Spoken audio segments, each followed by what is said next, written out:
Forget what you think you know about Luna Snow. She's a literal wolf in sheep's clothing. In the background gameplay today, you're going to see me force Duelist to rage swap off things like Spider-Man, Black Panther, Storm, Human Torch, and more. She's an undercover duelist who can go from friendly healer to genuine offensive powerhouse with the flick of a switch. And in today's video, we're going to unpack how to maximize both sides of her yin-yang nature. She's like a Sour Patch Kid, you know? She's sweet one moment, providing life-saving heals and massive chunk health for her teammates, and the next moment she's a ranged assassin, dropping key enemy duelists in seconds. So everything we talk about today will be about sort of stepping in and out of those two worlds, depending on your context, and sometimes even straddling that line between both simultaneously. I recently covered Cloak and Dagger in one of my character deep dives. I'm a big fan of her kit, right? I have no hate for Cloak and Dagger, but that being said, just know that the skill gap between an average Luna and a great Luna is a lot wider than the gap between an average C&D and a great C&D. I think the ceiling is higher with Luna Snow. So let's dive in, talk about why. We're going to hit each part of her kit and then tie it all together in the end. We'll kick things off with her primary fire. It's Light and Dark Ice. So we got to spend a little time on this because it's quite versatile, okay? It heals allies, it deals damage to enemies, but how well it does those things is going to depend a lot on your positioning, and we're going to keep coming back to this throughout the video. You want to line up as many players as possible, both allies and enemies. Put as many of them in a straight line as you possibly can. Your primary fire won't penetrate and go through targets unless they're at full health, okay? So let's say you stand behind your teammate as they're dueling someone. You shoot them a couple of times, they go back to full health. Now, you pull the trigger again, your next shot goes through your ally since they're at full health now, and instead it hits the enemy that they're dueling, okay? So you get the kill or you help get the kill. So you keep people lined up. It will prioritize healing, and then it will start to travel through allies and deal damage after that. It's huge. There's a ton of gameplay in this video where I just get a kill. I didn't like aim at a bad guy. I'm just shooting into the mob of players, and since my teammates were at full health, it penetrates through, gets a kill for me. But there's more you need to know about this primary fire, okay? It does 60 damage to the body. That's 120 damage to the head, but rather it fires 3 shards, each dealing 20 damage. Okay, now the same applies to the healing, okay? All 3 shards landed will apply 60 healing to an ally, but it can't crit when healing. The shards are hit scan, meaning if your reticle is on the target, then it will connect. The weird thing, though, is the cadence, okay? The 3rd shard is slightly delayed. It's like the intro to Dan Da Dan in reverse, right? Instead of dan da da da da da da da, instead it's backwards. Da da da da da da da da. Okay, so that's the cadence of your primary fire. 1, 2, 3, 1, 2, 3. So why does that matter? Well, it means that even though it's hit scan, you're still gonna need to track your target if you want all 3 shards to connect. It's easy to like hit the first 2 and miss the 3rd, or vice versa, miss the first 2, hit the 3rd. Luckily, when I started playing Luna a ton, I was just coming off like 30 straight hours of playing Hela, so I was like very well rehearsed at target tracking, so it kind of just clicked automatically for me. But like I said, 60 damage to the body, 120 damage to the head. Guys, think about that, okay? Don't just like sweep over that, okay? That's literally duelist damage right there. She's a healer doing duelist damage. That's no freaking joke. That's not Cloak and Dagger's little 15 damage pokes, which is like when I used to ride my motorcycle with a helmet that didn't have a face shield, and I would take bugs to the face at 60 miles an hour, right? It's annoying, it doesn't taste great, but it's not lethal. Now, Luna Snow is different. She can nearly 2-burst squishies. Not only that, but she recently got a buff to her primary fire, allowing it to experience a lot less damage drop-off at range, making her even more dangerous from downtown, like while she's shooting through her teammates, dealing, indirect penetration damage to the enemy. But it also made her very scary against flyers, because now you can chunk them down much more easily from downtown. You're not experiencing as much damage drop-off when they're far away, right? And again, that's a theme for Luna. Her whole kit is dangerous to flyers. There's gameplay in here where I get 6 final hits on a Human Torch in one match, and he ends up not swapping off the character, but legitimately rage quitting the match 2 minutes before we won. A really, really good Luna Snow can be super frustrating for a flyer to play against. Imagine a duelist getting tilted by a healer, but that's what Luna does. Side note, if you are a Human Torch, you guys, you gotta learn the shift wiggle. he was not doing the shift wiggle. It's where you hold shift to activate your plasma body buff, which gives you faster movement speed, and then you strafe back and forth while you're in the air. It's called the shift wiggle. That's going to make Luna's and Hela's miss you a lot more, and it's going to give you the edge in your fight against them. So, learn the shift wiggle. A little bit of a side tangent. But anyway, Luna's primary does huge pointed healing to allies while dealing out DPS levels of damage to enemies. In a duel, I recommend not holding the trigger down, but instead clicking each time you want to shoot. Okay, trigger discipline elevates your DPS twofold, I promise. When everyone's lined up in front of you though, yeah, just hold that baby down. No other healers out there are going to heal in as big a chunks as Luna Snow can with her primary fire, except obviously, like Adam Warlock's E ability, but that's on a cooldown. All right, let's move on to Ice Arts. Like, are you freaking kidding me with this ability? We're about to be the one everyone's worried about at a party, just itching to dish out the clap to anyone we see. With this ability, you hit shift. You now have 6 seconds to dish out up to 9 claps, launching a projectile that travels up to 40 meters and then stops. It has no damage drop off. It will do full healing or full damage anywhere in that 40 meters. If it hits an ally, it will deal 75 healing. If it hits an enemy, it will deal 50 damage. But here's what makes it so nasty. First, the hitbox is enormous. Okay, you'll see me shooting several feet wide of the Black Panther that's like diving me, he's flipping all around me. I'm still getting credit for the hits. Second, it has endless penetration. I want to keep making clap jokes, guys, but one of us needs to be the adult in the room, okay? But yes, it will penetrate through all players at once, meaning if you line up your teammates and your enemies, then Ice Arts, the clap will heal everyone it touches within a full meter, of your projectile, left, right, up, or down, and it will deal damage. So remember I said we'd come back to it, but we definitely want to line everyone up before we start tossing out these Ice Arts shots, okay? But there's 4 other things that you need to know about Ice Arts. Very important. 1, it'll generate ridiculous amounts of ultimate energy. Okay? Look at these clips in the background. I want you to notice my ultimate charge. In those 6 seconds, I'm often getting anywhere between 25 and in some rare occasions, 40% of my ult charge in a few short seconds alone. That's insane. It's insane. In this clip here, I activate Ice Arts with 69% charge. Nice. 6 seconds later, as soon as it ends, I have 99% charge. Crazy! All because I lined people up, I healed several people while damaging several people at once. Huge. Number 2, Ice Arts will refill your primary fire. So you can, empty your primary reserves to 0, then activate Ice Arts, and when you come out of Ice Arts, you'll now have a full magazine to fire off again, so no reload animation required. 3, activating Ice Arts will queue up self-healing for you. So in a pinch, if you need health ASAP, you can always activate your Ice Arts to start health regeneration over time for a few seconds. Spider-Man dives on you, gets a nice punch in on you, you activate Ice Arts, you start to heal the damage he just did, and now you've got the clap that you're smacking him with. Great stuff. Number 4, Ice Arts destroys flyers and divers. Remember, there's no damage drop-off, so if you get within 40 meters of that flying enemy, you can start cooking them with Ice Arts, considering you have that massive hitbox to deal damage to them with. Just throw it out in their direction, they'll get hit. With divers, this is a great way to do enough damage to make them run away for healing, or straight up take them out. Especially if you couple it with Absolute Zero, which we'll get to in a minute. All in all, Ice Arts can make you a healer on steroids for several seconds, like here, where the enemy pops 2 ultimates on my teammates, but I use Ice Arts, it keeps everybody up, and it makes the enemy waste 2 offensive ults in the process.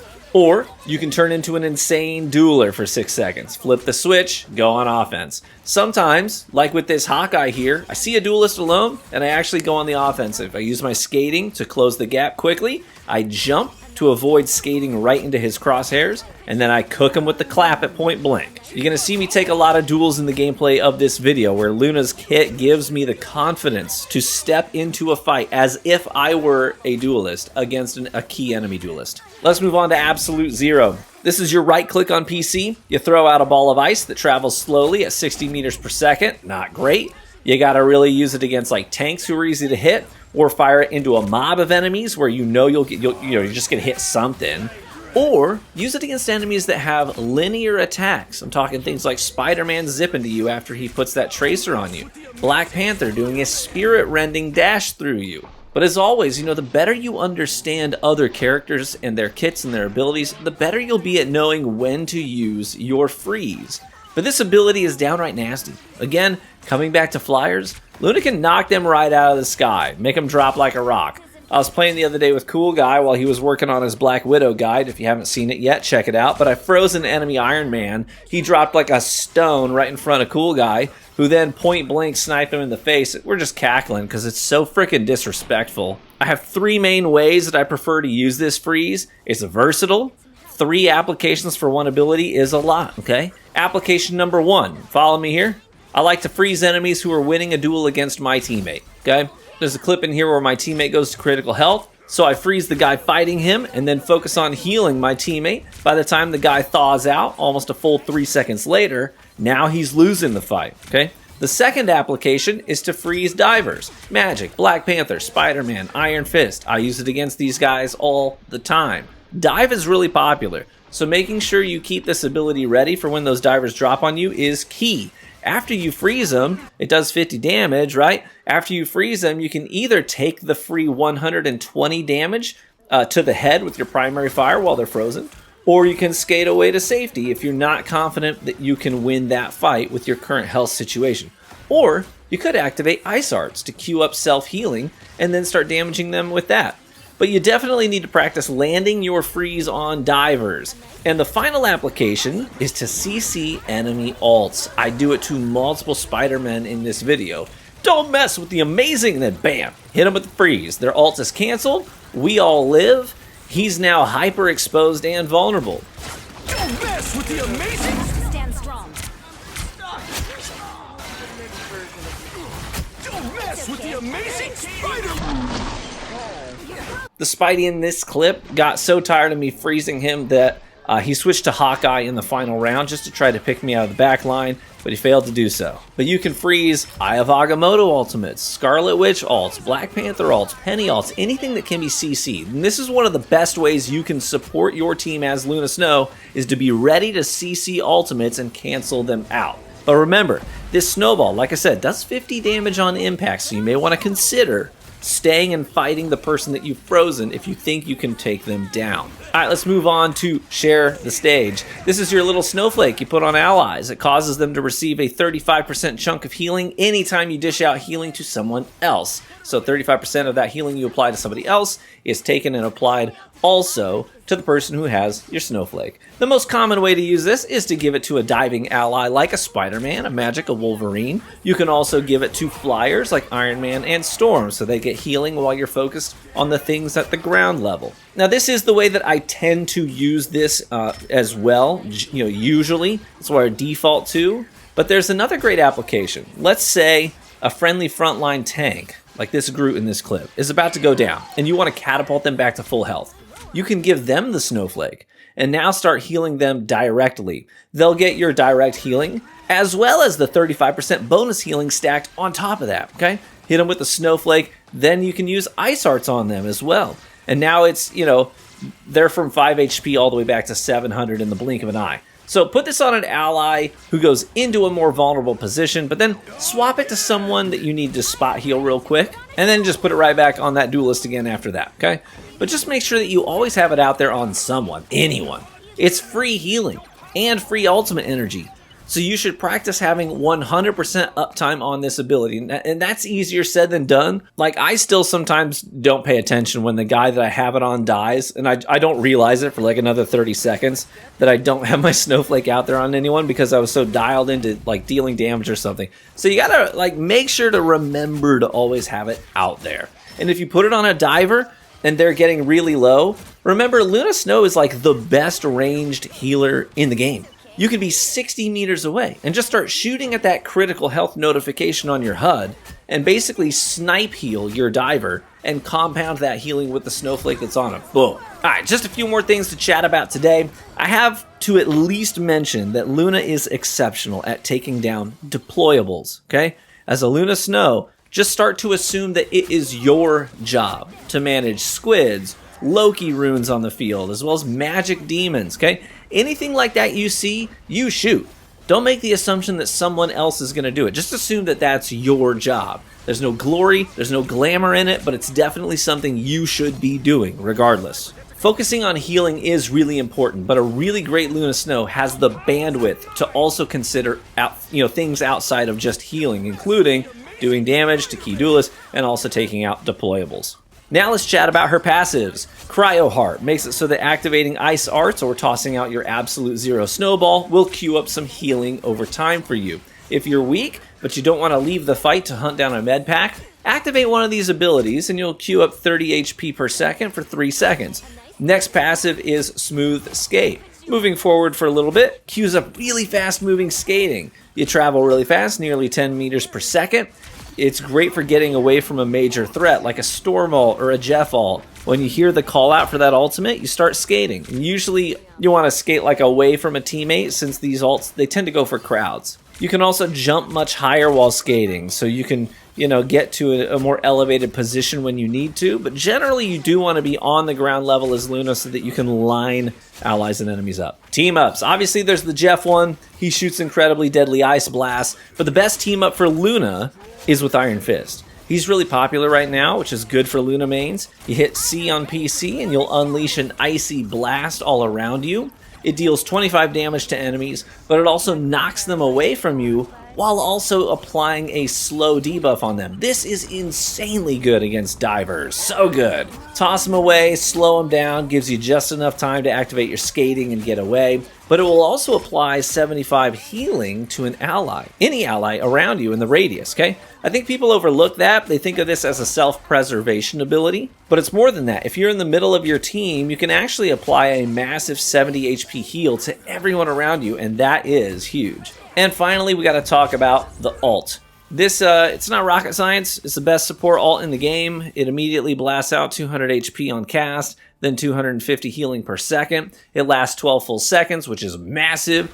You can use it to counteract an enemy support ult like Invisible Woman's, as yours lasts longer. You can offset enemy offensive ults as well, like Storm's. If an enemy Luna pops hers, try to wait as long as possible before you activate your ult to offset it. That way, you'll have a few extra seconds left on your ult when hers ends.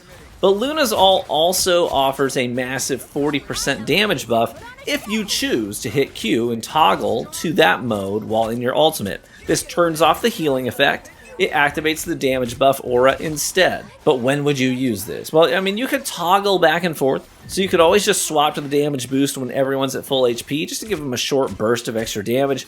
But I also use the damage mode when I accidentally double support ult, like right here. I pop my ultimate, and then I see that my Cloak and Dagger popped hers at the same time. So instead of being like, well, that sucks, instead I swap to the damage boost. So now my team is both getting healed by Cloak's ult, while getting a huge 40% damage boost from my ultimate. And in the final seconds of my ult, the enemy drops a Groot ultimate. So I just swap back to the healing and I head over there to where my teammates are, where they're sucked into Groot's ult, and I just make sure they survive it. And then I turn on Ice Arts and I cover our retreat and no one dies. Whew! Alright, that's her whole kit. Let's circle back to the opening claim and wrap this up. Like I stated, Luna Snow has a yin-yang thing going on. She can be the most potent healer on the field, provided you can aim well. She can also apply very pointed and deliberate damage to any enemy duelist and neutralize them with ease. Being a great Luna Snow means knowing how and when to step into these roles. You're going to be healing most of the time, but then when the opportunities present themselves, you should be doing huge critical damage to enemies, activating Ice Arts for huge crowd control damage in a wide line, sort of like casting a lightning bolt in Dungeons and Dragons, and you can freeze enemy divers and ultimates to turn the tides in your favor. In my experience, a great Luna can be one of the best dive deterrents in the game, but you gotta put in the reps, and you gotta get good with her. Once you can seamlessly step from support to offense and back again in the blink of an eye, you'll be a huge difference maker for your team every time you pick Luna Snow. Thanks so much for watching the video today. If you enjoyed it or you learned something new, would you let me know by leaving a like on the video, as that's the best free way to support the content right here on YouTube, and consider subscribing for additional Marvel Rivals content. Be warm and well fed, my friends, and I hope to catch you in the next one. Bye-bye.